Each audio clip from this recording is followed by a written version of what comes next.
Bem, amigos do Bola Presa, estamos de volta com mais um vídeo de análise da Free Agency. Eu sou o Denis, Danilo ainda não volta, paciência. Quinta-feira à tarde, ao vivo, Danilo volta. Hoje eu estou com o Bruno Pongas, do Cultura Pop, podcast sobre o San Antonio Spurs. Porque quando você fala de cultura pop, você imediatamente pensa na cultura do San Antonio Spurs, em Greg Popovich. É a única definição de cultura pop que eu conheço. E aí, Bruno, tudo bem? Fala, Denis. Obrigado primeiramente pelo convite. É isso mesmo, né? Sobre a cultura pop, essa cultura é tão difundida aí no basquete, principalmente em San Antônio. Muito obrigado pelo convite do Bola Presa. A gente se sente aí super honrado por vocês serem essa referência no basquete brasileiro. Valeu. É bem legal se vocês gostam do Spurs, ou mesmo se vocês não torcem para o Spurs, mas querem acompanhar alguma coisa do que o Spurs está fazendo. É um ótimo podcast. Abraço para Lucas Pastore, nosso amigo de longa data, que nem gravou, né, o último com vocês, porque ele estava trabalhando num negócio aí, tipo Olimpíada, sei lá como é que é. Mas tudo bem, tá perdoado. Esse negócio aí que ninguém conhece. Ninguém conhece, ninguém se importa. Tá rolando Summer League e o cara quer ficar falando de Olimpíada. De Olímpica absurdo. Louco, Rolou draft louco. e querem falar de Olimpíadas. É. Bom, mas por que o Spurs é tema? Por que de 30 times, a gente está escolhendo aqui alguns para falar na Free Agency, por que o Spurs?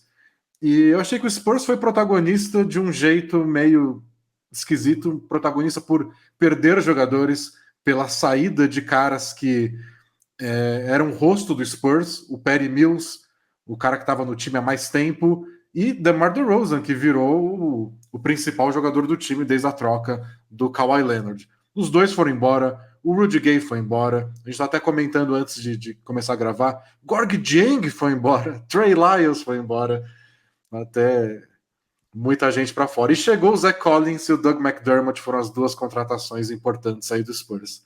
Que parece, né, Bruno, que finalmente admitiu que agora é o time da pirralhada, mesmo. Mais ainda do que eles já tinham admitido ano passado. 100%. A gente até falou isso na última edição do podcast, que a gente vê finalmente San Antonio indo por uma direção de rebuild. Já até chegou a discutir nesse último episódio que a gente gravou, justamente se esse processo ele não poderia ter sido iniciado antes, né? Quando a gente perdeu ali em 2019 aquele jogo 7 contra Denver. Tava meio na cara que o Spurs estava entrando naquele limbo onde você chega ali em sétimo, oitavo, mas não sai muito daí. Um limbo meio Atlanta Hawks da época ali do Joe Johnson, Josh Smith, assim por Isso. diante. Então, até a gente chegou a discutir se não fazia sentido desde lá de trás, né, começar esse rebuild, até naquele momento onde o DeRozan ele tinha um pouco mais de valor de mercado. Demorou, né, chegou agora, mas eu vejo como uma movimentação boa, né, porque San Antonio realmente estava nesse limbo, você tem ali alguns jovens pedindo um pouco de passagem, né, caso do Keldon Johnson, do DeJounte Murray, que eles estão precisando de mais protagonismo, até para a gente saber se esses caras são os que vão ajudar a gente a reconstruir a franquia no futuro ou se não. Né? Então eu vejo até como uma movimentação interessante, até um pouco atrasada por parte da front office do Spurs. É porque a gente sabe que esses caras são bons, né? O Lonnie Walker, o DeJounte Murray, eu sou muito fã do DeJounte Murray. Achei que ele ia estourar na temporada passada, acabou que não foi. Mas a gente sabe que eles são bons, mas não o quanto. Bom titular num bom time, ou bom esse cara vai fazer 20 pontos por jogo se ele tiver a oportunidade. E agora essa temporada é a temporada que a gente vai descobrir isso. Eu acho que o Spurs sentiu ou apostou que ia conseguir fazer aquela transição perfeita, assim. Então a gente vai desenvolver essa molecada sem se livrar de Aldridge e DeRozan, e aí eles vão trocando de papel aos poucos, meio meio como foi o Duncan com o Ginobili, com o Parker, depois eles com o Kawhi Leonard. A gente pode fazer essa troca sem precisar tacar fogo em tudo. Só que não rolou. Eles foram segurando, segurando, o time foi só andando para trás, foi o que você falou, depois daquele jogo 7 com o Denver. O time só foi cada vez pior até chegar ao ponto de não ir para os playoffs. E o lado ruim disso é que agora essa galera toda foi embora quase de graça. O DeRozan ainda que conseguiu achar um sign and trade com o Chicago Bulls, aí veio o Thaddeus Young na troca, outra novidade, escolha de draft, que é importante para um time que está se reconstruindo, mas o Rudy Gay saiu por nada, o Perry Mills saiu por nada, o Lamarcus Aldridge foi dispensado ano passado por nada, e nos 2 anos anteriores, já no passado especialmente, chegou a trade deadline e a gente estava conversando. Qualquer time normal estaria trocando esses caras. O Spurs é o time que não troca no meio da temporada. Mas será que agora não vai trocar? Pode deixar o cachorro. Cachorros latindo, surtando aqui na porta. Perdão. Imagina. Vera Lúcia de Menezes, volta aqui. Perdão. E aí não rolou. O Spurs não fez isso mais uma vez. Exatamente. Não, na temporada passada foi super frustrante a situação do Aldridge, né? Porque ele já vinha se arrastando mais ou menos ali em San Antonio. O Spurs teve oportunidade de pensar em algumas negociações, mas ele sair de mãos abanando, né? Nem alguma coisinha em troca a gente conseguir foi meio bizarro.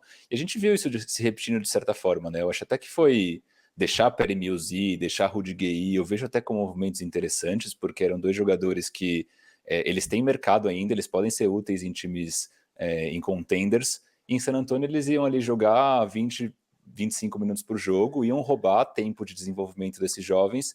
Então ia ser uma conta que meio que não fecha, né? O Mills em Brooklyn ele vai ser muito útil, o Rudy Gay em Utah também, se ele não for aquele cara que fica ali jogando de costas para a cesta, forçando os post-ups, ele pode ser útil também, paradinho ali na zona morta, chutando. Então acho que para os jogadores especificamente, para esses times que pegaram eles, foram bons movimentos.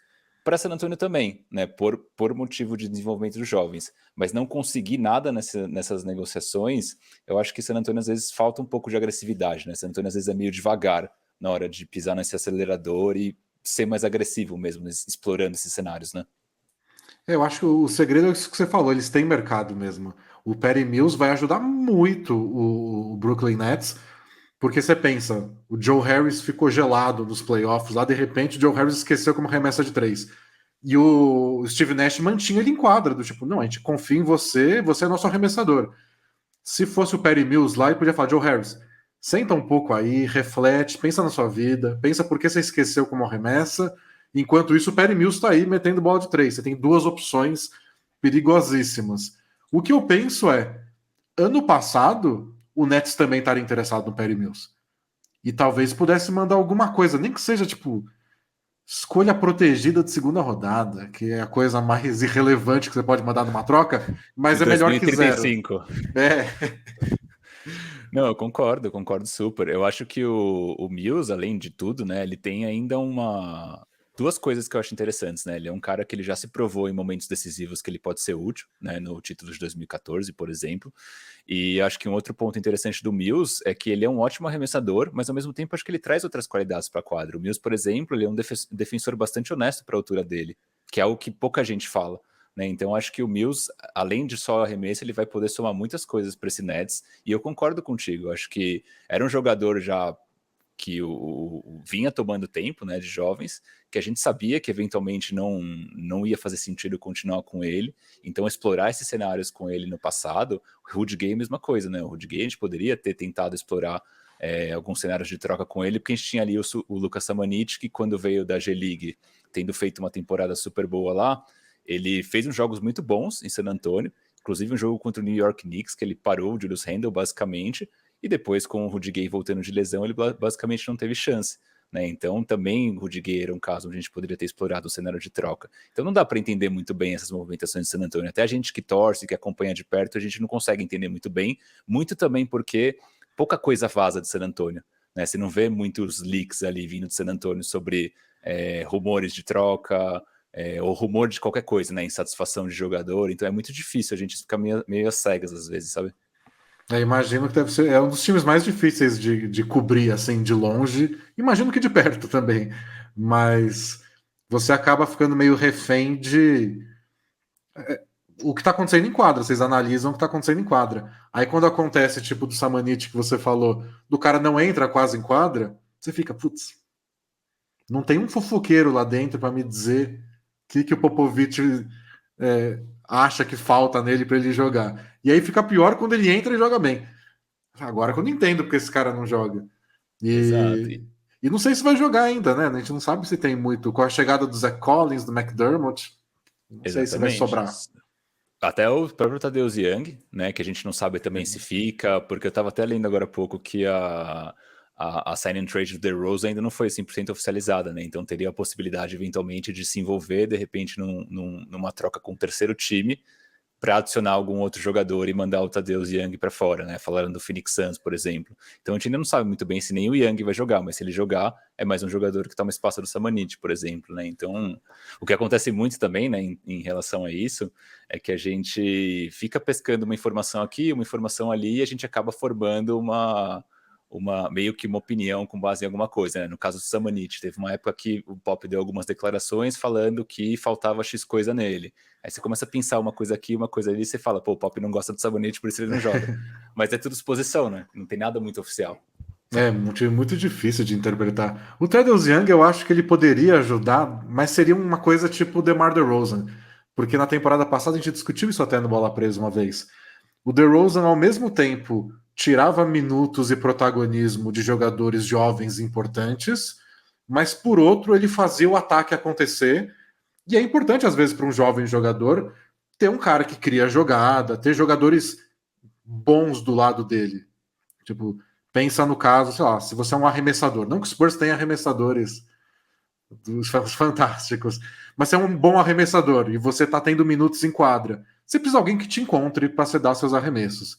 E eu achava que o DeRozan muitas vezes fazia o ataque funcionar e isso também de alguma forma ajudava. O Tadeusz Young pode ser esse jogador também. No Bulls na temporada passada, ele funcionava como aquele hub ofensivo de vai para o meio Draymond Green, vai para um lado, faz um handoff, vai para o outro, faz um pick and roll, e talvez seja um cara que ajude o DeJounte Murray, o Derrick White a ser mais criadores de jogada. Ou o próprio Josh Primo que eles pegaram no draft. Por outro lado, se você põe o Ted Young, você não está botando outros jogadores para atuar. Então, Exatamente. esse equilíbrio que a gente vai ver como o Spurs vai lidar. Sim, mas a gente viu também por muitos anos na NBA times que jogaram aí full jovens e também nunca deram grande coisa, né? Você pega o próprio Minnesota Timberwolves da vida e ficou vários anos colocando jovens para jogar. Eu acho que precisa ter esse mix entre jovens e veteranos. E eu acho que uma coisa que o DeRozan trazia para a quadra, que eu particularmente curtia, era que ele era uma referência para os jovens e era um cara muito respeitado dentro do elenco, né? Então todo mundo falava muito bem do DeRozan, em como ele era o mentor desses jovens jogadores. Rudy Gay a mesma coisa, Patty Mills a mesma coisa, e numa tacada só o Spurs perde os três. Então assim, eu acho que é bom pelo desenvolvimento dos jovens, mas ao mesmo tempo quem que vai mentorar esses caras? O McDermott, que é o mais velho desse elenco, junto com o Young? Talvez, o cara acabou de chegar, né? Exatamente, então fica esse espaço meio cinza também, que a gente não entende muito bem o que vai acontecer, mas na minha opinião, o Spurs é um time que vai aí para disputar pique top 5, né? Com esse Sem time que dúvida, tem. eu acho. A não ser que seja um milagre aconteça.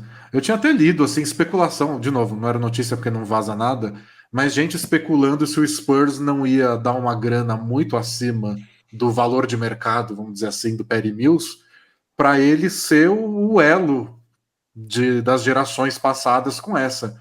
Porque você pensa na cultura do San Antonio Spurs e sobrou quem? Além do Popovich, que é uma parte importante, mas ele não é jogador. E aí o pessoal fala, é o Patty Mills. Então talvez o Spurs pague um valor no Patty Mills que nenhum time pagaria só para ele ser esse cara. E acabou não sendo o que eu acho, de certa forma, que faz sentido. Você falou que faz sentido para o jogador, né? É importante para o Patty Mills também disputar jogos importantes.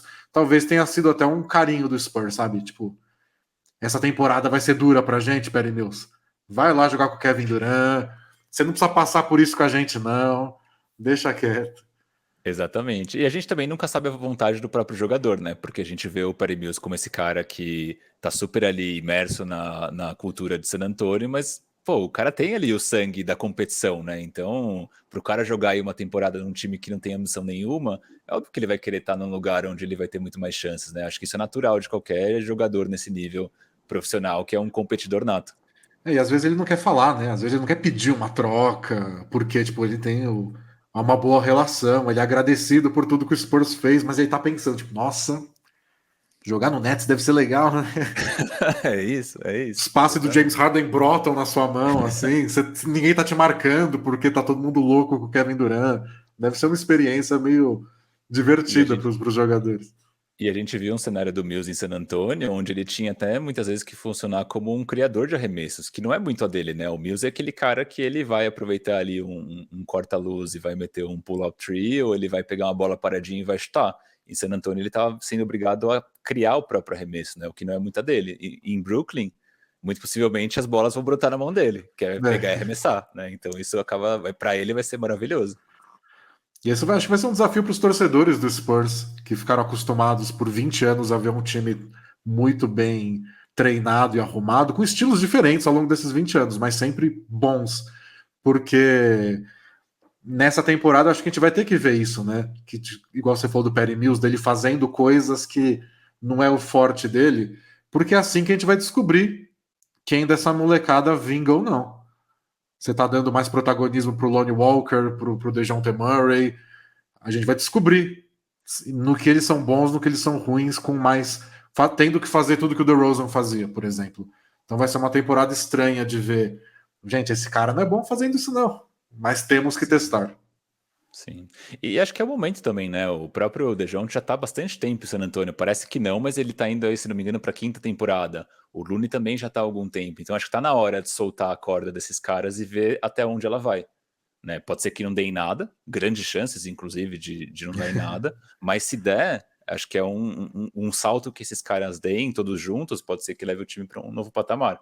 Né? Mas vai ser uma temporada aí de muito sofrimento e muito mistério. O que eu apostaria que é o caminho mais curto para o Spurs voltar a ser um time bem forte seria boa parte dessa molecada dar certo. Eu realmente não aposto que algum deles vira um pilar do time, mas eu acho que a gente pode descobrir muitas coisas boas deles e conseguir uma escolha alta no draft que vem e cravar essa escolha. Claro que conseguir um Tim Duncan 2 vezes assim seria milagre, mas vai saber. Mas vinha essa estrela via draft, aí ele chega num time que tem 4, 5 bons jogadores em várias posições diferentes, aí o Spurs pode voltar ao protagonismo mais rápido do que a gente imagina.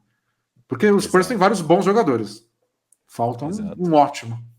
Sim, eu acho que uma coisa que o Spurs está tentando fazer é trilhar meio um caminho parecido com o que fez o Heat na transição entre ali o Big Three de LeBron, Wade e Bosh e esse Heat atual mais competitivo, porque o Heat foi um time que ele passou por esse processo de reconstrução, mas não foi muito dolorido, né? Então eles passaram ali alguns anos meio que mal, mas nunca foram ali o pior time da liga, né? E eu acho que o San Antonio está tentando trilhar um pouco esse caminho, né? Tentar manter ali uma base que pode ser competitivo o suficiente, que só falta trazer ali uma ou duas peças para realmente dar o próximo passo, que foi mais ou menos o que aconteceu com o Miami. Então, agora se vai ser bem sucedido, difícil dizer, né? Acho que depende de vários fatores, evolução dos jovens, da sorte entre aspas, obviamente, né? No draft, é mais complexo do que parece, né? É. E eu acho que isso que você falou tem a ver com, com um dos free agents que a gente falou, que é o Doug McDermott. Não é o free agent mais desejado do mercado, saiu mais caro do que a maioria das pessoas imaginava, acho que é cerca de 14 milhões por temporada, mas eu acho que é o Spurs querendo que a transição seja um pouco menos dolorida, do tipo, ó, a gente vai botar esses moleques para jogar, mas se a gente não tiver um arremessador de 3 pontos, vai ser difícil. Então, se a gente quer que o DeJounte Murray ataque a cesta daquele jeito legal dele, se a gente quer que o Keldon Johnson use toda a capacidade atlética dele para atacar o garrafão, alguém tem que espaçar a quadra arremessando de 3. Então, a gente vai ter que gastar uma grana num cara assim. Eu interpretei assim a contratação do McDermott. E aí, claro que você tem que convencer um cara que acabou de vir da melhor temporada da vida dele, aí para um time em reconstrução, vai acabar saindo mais caro. E é o preço, aí você tem que torcer para dar certo também, né? Senão retrocar ele depois fica mais difícil. Total. Uma das coisas que eu mais gostei de San Antonio nesses movimentos, tanto no draft, né, onde o Spurs pegou dois caras que são conhecidos pela bola de três, quanto na free agents, mostra um pouquinho do quanto o Spurs está indo para um caminho de adaptação a esse basquete mais moderno, né? O Spurs nas últimas 2 temporadas foi o time do mid-range, né? Foi um dos times que menos chutou bola de três e um dos times que teve pior aproveitamento na bola de três.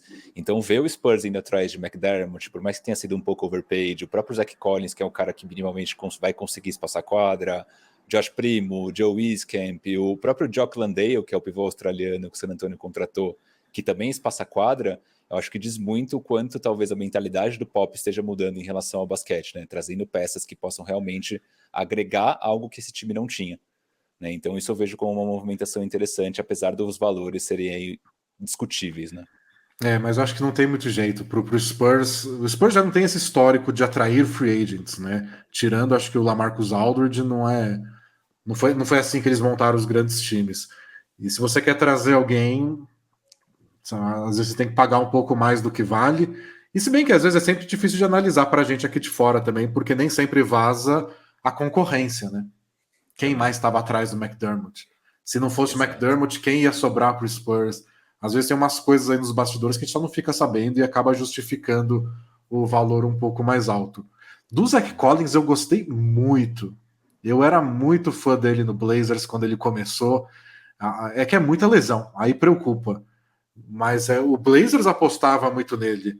E se der tudo errado e se o Damian Lillard for trocado, eu imagino o Neil O'Shea, lá, o manager do Blazers, falando: putz, o Zach Collins também podia ter ficado em quadra, né? Ia quebrar um galhão, ia ajudar muito o Blazers a dar esse passo, só que ele não consegue ficar em quadra.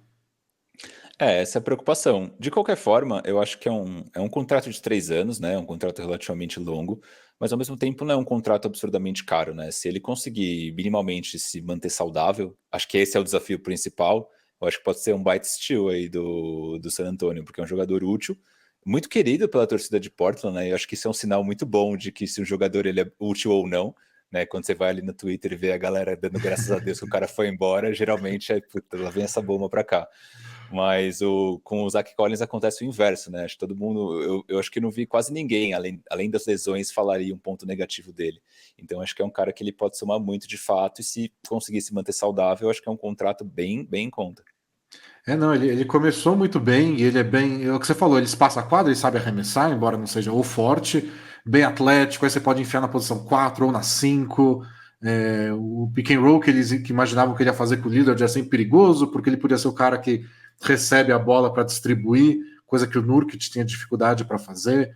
Então ele era uma aposta do Blazers para isso, e é tão jovem ainda. É o que eles chamam, né, na NBA de segundo draft, né, a expressão que eles usam, que é quando você pega um cara ainda muito jovem que tem idade de jogador que está sendo draftado agora. Então Exato. é uma segunda aposta para ver se pode render. E nesse caso eu acho ainda melhor porque o talento a gente já viu. A questão é mais física. E acho que é 7 milhões por ano de média nesses 3 anos, acho que é 21 ou 7 22 milhões. milhões, né? Exato. Então, vai nessa. Eu acho que tem grandes chances de dar certo. Sim. E é um talento que a gente viu na própria NBA, né? Então não é um cara que estourou ali no Isso. college e tá fazendo essa transição, mas essa transição a gente não sabe se vai dar muito certo. Não, na própria NBA ele já funcionou e já deu mostras de que ele pode ser útil. Então é mais uma questão de conseguir fazer ele ficar saudável, né? Mas eu achei que essa foi a com mais cara de. O draft do Josh Primo também. Mas com mais cara de. Esse é o Spurs que eu conheço. Do, Exato. do Spurs que encontra valor onde o pessoal estava meio distraído. Foi assim que o Spurs montou essa dinastia aí de 20 anos. Pegando o jogador lá embaixo do draft que ninguém acreditava, pegando um cara que o pessoal achou que ia ser draftado lá atrás, mas que eles acreditaram antes.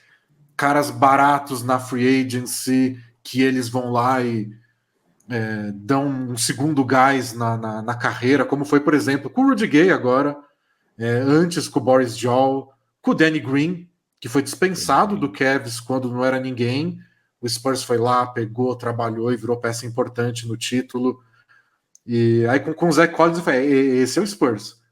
Pega um cara que a gente já viu algum talento, mas está em baixa, saiu barato e agora faz o trabalho de transformar em alguma coisa. Se der certo, pode ser finalmente um sinal de que aquele Spurs voltou. Claro. E até pegando carona aqui em algo que você tinha falado agora há pouco, né? Eu comentei sobre a questão desse espaçamento de quadra que o Spurs está buscando, e eu acho que isso vai ser ótimo para esses jovens jogadores, né? A gente viu o Spurs sofrer muito na última temporada com o Murray, quando os times sacaram o jogo do Spurs, Murray e Keldon batendo para cesta e tendo muita dificuldade para explorar os garrafões. E o Spurs, como não tinha muito espaçamento de quadra, acabava ficando muito refém do mid-range.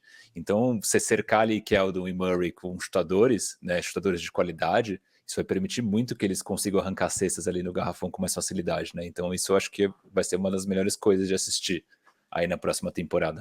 Também acho. É o grande talento deles, né? Eu gosto muito do Jamal Murray, do Jamal Murray, não. Jamal Murray eu gosto muito, claro. Do DeJounte Murray. Gostamos. Do DeJounte Murray atacando a cesta, acho ele bem atlético, criativo até. Mas você precisa de espaço, né?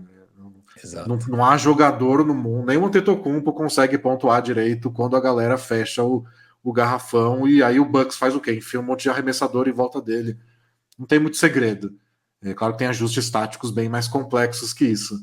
Mas não tem segredo. Acho que o Spurs sacou que se a gente vai dar protagonismo para esses caras, é isso que a gente tem que fazer. Mas eu gostei dessa off-season do Spurs no lado das contratações. Do Zach Collins, do McDermott, do draft do Josh Primo.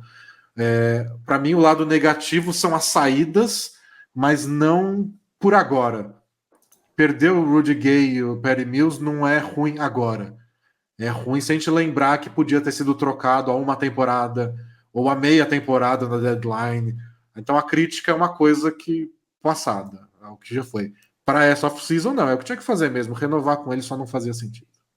Exatamente. E teve outras chegadas também, né? Eu gostei bastante do Landale, que é o pivô australiano, fez uma Olimpíada muito boa, foi MVP ali das finais na Liga Australiana, o que não necessariamente é grande coisa, mas é uma liga que pelo menos tem fisicalidade, né? Uma fisicalidade mais próxima da NBA, um cara jovem ainda, 26 anos, se eu não me engano. Então acho que pode somar muito pelo Isso é bem espaçamento de Spurs quadra. também. Isso é uma É coisa bem bem Spurs. Spurs. Trazer um cara de fora que não é realmente o novinho sensação de 18 anos, mas que eles olham e falam: "Ah, esse cara é bom, jogou bem, vai jogar bem aqui." Exatamente. E aí teve uma última que, pelo menos nós que somos ali do Cultura Pop, a gente sempre brinca, né? Que é a volta do Forbes. A gente tinha até o Minuto Ah, é Forbes no último verdade. no podcast. E aí não entendi muito a volta do Forbes, porque é um cara que, beleza, chuta de três, mas não defende nada, né? Então é um cara que não sei o quanto vai somar, até pensando que o Spurs tem ali um volume de guard já muito grande, né? Então o Forbes não entendi. É o famoso Championship Pedigree, né? Não, eu sei como é ser campeão. Ele vem do Bucks. Popovich deve olhar para ele e falar: "Cala a boca, o Bryn Forbes. Eu tô dando emprego para você aqui." Tipo isso.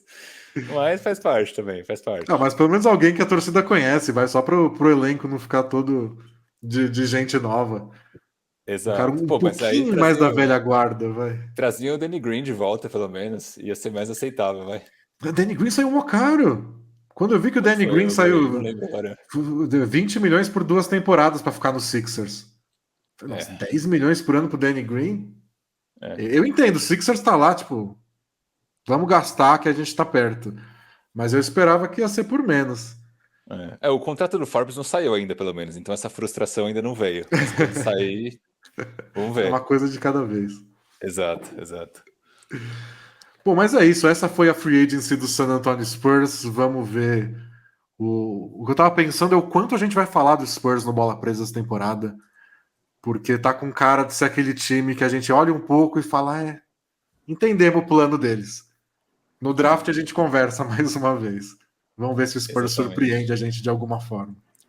Mas eu acho que pode ser um time divertido de assistir, pelo menos. Né? Um time que tem uns jovens interessantes, tem uns jovens atléticos. Eu acho que pelo menos divertido de assistir pode ser. Agora, com certeza vai ser ruim, isso eu não tenho dúvidas. E é uma situação que o Popovich também não passou tanto nos últimos anos. A gente tem que ver como ele vai lidar com tudo isso. Você tem um Exato. palpite para quando ele aposenta? Cara, a gente discutiu bastante isso lá no podcast, até a gente tinha falado que, putz, será que depois se os Estados Unidos ganhar a medalha de ouro teria alguma chance, mas não dá sinais de que vai acontecer. Eu acho que é um mistério ainda, cara. Eu não tenho a mínima ideia. Não tenho a Eu, mínima fiquei- ideia. eu confesso que eu fiquei até torcendo para Beck Hammond não receber a vaga de técnico do Blazers, que ela foi uma das finalistas. Falei, não, ela é a pessoa que tem que herdar o Spurs do Popovich. Acho Eu que acho também. já tá lá há tanto tempo. Eu acho que Eu faria também mais acho. sentido para o Spurs, para ela. Melhor do que chegar, assumir o Blazers e aí 2 semanas depois o Lillard vai embora e ela tá com uma bomba na mão. Com Achei, certeza, achei que com foi uma certeza. boa para ela. Só não sei quando isso vai acontecer. Eu acho, realmente não tenho a mínima ideia de quando o Pop vai aposentar, mas eu gostaria muito que a Beck tivesse essa chance ali em San Antonio, porque é o que você falou, né? Já tá há muito tempo, desde jogadora, que ela fez ali as últimas temporadas em San Antonio, agora como assistente, então tem a cara de San Antonio, já está imersa na cultura, acho que isso... Já treinou e ganhou Summer League, né? Exatamente, então isso acho que é um combo de coisas que pode fazer a diferença, né? Bom, e é isso, gente. Esse foi a análise do San Antonio Spurs. A gente vai tentar fazer mais uma amanhã, ainda não conseguimos confirmar com o nosso convidado, mas aí vai ser a última da nossa série aqui comentando Free Agency. E aí o Danilo volta na quinta-feira. Queria agradecer você, Bruno. Muito obrigado por vir aqui falar do Spurs. E sigam lá o Cultura Pop. É Cultura Pop Pod no Twitter, é isso? Exatamente, é o arroba Cultura Pop Pod no Twitter, também dá para buscar no Spotify, na Twitch, e aí em todos os canais, basicamente. Eu adorei que quando você assina na Twitch, você vira um Coyote Premium. Coyote Prêmio. Sensacional, é muito bom.